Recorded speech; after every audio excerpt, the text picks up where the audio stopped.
What is this? What are they for? Ah! Danlong!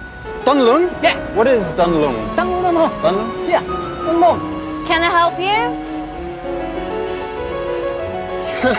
Connie! Hi, Simon, it's you. What a surprise. Aren't you working in New York? I got here 2 days ago What brought you here? to find out what Hong Kong is all about. What are you doing here? Oh, I'm buying some lanterns for a TV program on festivals. Oh. Here's my name card. A TV reporter. What an exciting job. Tell me, what are these toys? And why does this toy shop look so old? These are lanterns. The Mid-Autumn Festival is coming. You know, it's like Christmas in your country. Oh, A oh, very right. important festival to the Chinese. Yeah. Oh, right. Isn't Hong Kong a modern city and you still celebrate Chinese festivals? Why not? We are Chinese. I mean, the people here in Hong Kong. You can find a lot of old Chinese things here, especially Chinese festivals. I'd like to find out more about Chinese traditions. I'm going to interview some foreigners on Chinese festivals. Would you like to come along? Oh, yes, please. Which Chinese festival do you like best? The Dragon Boat Festival. Because all the people loved him. They threw little rice dumplings in the water to stop the fish from eating him. I like the Mid-Autumn Festival. Chinese New Year. Kang Hei Fat Choi. Mid-Autumn Festival. Mooncake ceremony. I kind of like the whole feel of the festival itself, just the families being together and doing those cultural activities, those traditions together. I like that. See? Foreigners know our Chinese festivals too. But I don't think they know why these festivals are held. I agree, because they are not Chinese. They don't know our culture. To understand our festivals, you need to understand our history. That's the reason why I came to Hong Kong. Kenny 入堂啦。好啊, let's go to the studio. Okay.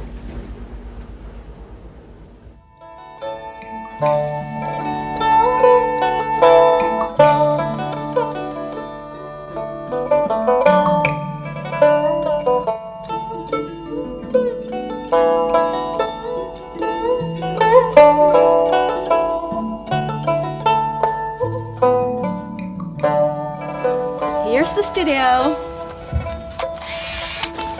We're now filming part of the program on festivals. Hi, Grace. Hi, Kenny. Hi, is everything all right?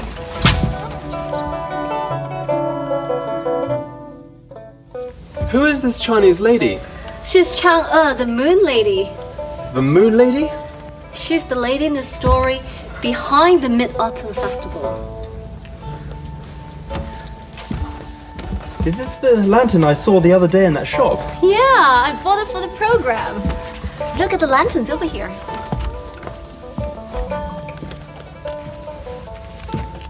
These lanterns are so colourful. Be careful, it breaks easily. It's made of paper. I wonder how it is made. It must be a great work of art. It's a great work of dying art. I always love these paper lanterns, but only a few old men know how to make them these days. It will be a great loss in 10 or 20 years' time when no one knows how to make these lanterns. That's why I'm making this program, to capture all the fading customs before they disappear. Okay, stand by for briefing. Stand by. 5, 4, 3, 2. Welcome to our special program on Chinese festivals. Today, the people of Hong Kong are celebrating the Mid-Autumn Festival. Do you know some of the stories behind these Chinese festivals? The Mid-Autumn Festival is perhaps the most romantic Chinese festival. It falls on the 15th day of the 8th month in the Chinese lunar calendar. The moon is roundest, purest, and brightest that night. On the moon, there lives the Moon Lady. She is the most beautiful lady because she has the secrets of keeping herself young forever.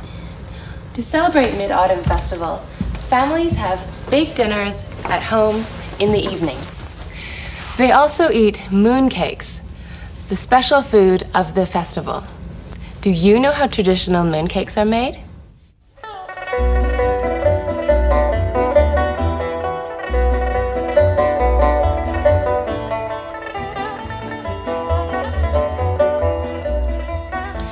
cakes are mainly made of lotus seed paste, egg yolk, and other kinds of fillings. They are round in shape and look like the full moon. The shape suggests families being together.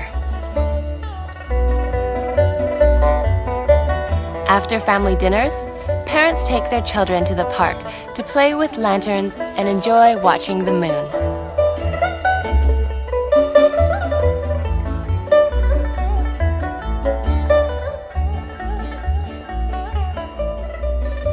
Talking about lanterns, which type of lanterns do you prefer?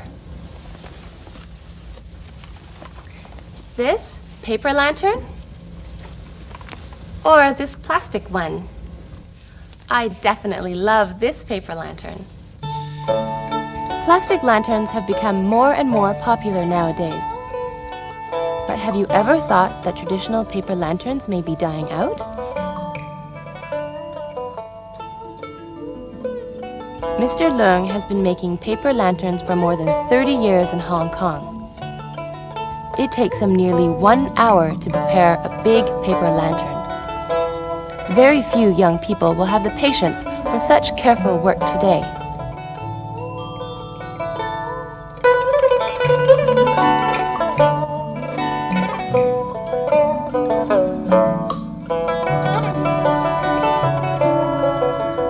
I think it's more fun lighting up a paper lantern than playing with a plastic one. Good, take Grace. Take a rest first. We'll record the part on Dragon Boat Festival in half an hour. Okay. What's the Dragon Boat Festival? It's another important Chinese festival. Tell me more about it. Well, would you like something to eat? Yeah, I'm hungry. Let's have lunch first. Okay. It's good to you. Oh, wow.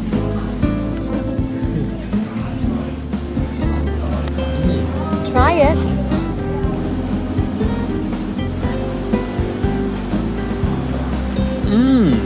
I love sweet things. It's delicious.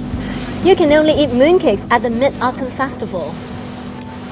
But this doesn't look like a full moon. It's a fish. These are new types of mooncakes. We need new products in a modern society like Hong Kong. Okay. Try this. It's cold. It's ice cream, not mooncake.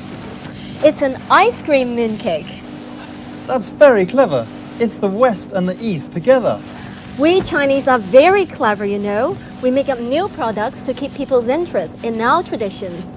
So how about the special food of the Dragon Boat Festival? Rice dumplings. Rice dumplings are another example of Chinese craft.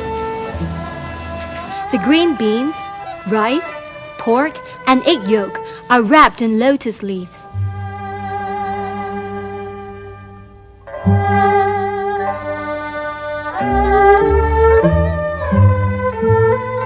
Chinese eat rice dumplings to remember Qu Yuan, a Chinese poet. He threw himself into a river to show how sad he was when the king didn't listen to his advice. The fishermen loved Qu Yuan so much that they threw rice into the sea, hoping that sea monsters would not eat his body. People also paddled in their boats to scare away the fish. That's how the Dragon Boat Festival started. I see. So behind every Chinese festival, there's always a story. You are learning fast. Thank you.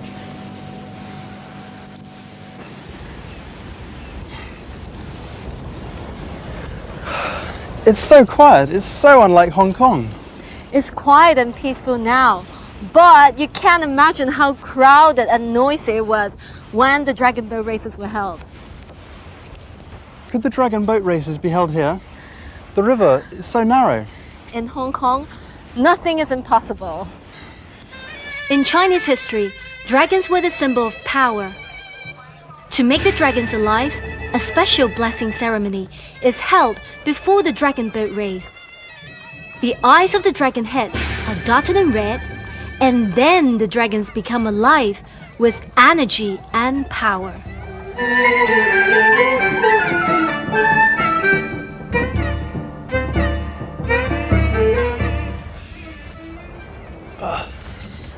It's really great fun to take part in the Dragon Boat Race. Come to Hong Kong again in May or June. You can join the crowds then. I did take part in the Dragon Boat Races in New York 2 years ago. We practiced very hard. And you remember John, the prefect in our class? He fell into the river. It was really fun. Oh, I missed the fun. You know, Dragon Boat Races have become international. And the New York City team has come here to take part in the international Dragon Boat Race. Oh, really? I should join their team. I talked to the New York team in the last international Dragon Boat Race. Would you like to watch the interviews? Oh, great. I'd love to. Come to the TV station tomorrow afternoon. Okay. Let's have a look around. Isn't it beautiful? Yeah. It's quite an honor for us to be here to represent New York. And I think to keep on the tradition from the United States and to represent New York, to do what we can although we are all native Chinese, but we are also brought up in a culture that's a little different than the Hong Kong culture, and it's quite an honor for us to be here to represent New York, to race in the Grand Festival. This is our very first time we're rowing at an international level because we only row in Sydney, Australia. This is our first overseas trip. So this is a great experience for all of us. I like the crowd. I like the people on the sides. They're pretty welcoming and they're excited about it, so it makes it fun. I'm very excited at the moment. We are very happy to be here. I like the part I just saw a boat got tipped over and that was kind of funny. The International Dragon Boat Race has been held in Hong Kong for over 20 years. Every year it brings together teams of many different countries to participate in this big international event. The competition also brings together Chinese from all over the world. The more we go back to our festivities and our cultural backgrounds, and we all can get together and we can still unify as a Chinese culture. We are very proud to be partaking in this culture, so it brings back to our roots in a Chinese society. We're all Chinese, we're all very proud of our tradition. We'd like to celebrate it and remember who we actually are, although we are spread throughout the whole entire world. No matter what different nationalities we are, we're all united together as all Asians, so we're very proud of that and to be part of it. We carry on a tradition back home in the States. We are very proud to be Chinese. And we're very proud to be Chinese. Vote up, please. I like the ending here best. Why is that? Well, I like seeing all the overseas Chinese saying how much they love Chinese festivals. You know, it seems like Chinese festivals bringing all Chinese together. Oh yeah, it's like Christmas. All the families are joined together. What an exciting job you have. Yeah, I really like my job. A big rice dumpling and a lantern for you. Wish you'll have an unforgettable stay in Hong Kong. For me? That's so beautiful. Thank you very much. Sure, you're welcome. Oh, come on, let's go and have some Chinese dim sum. Okay.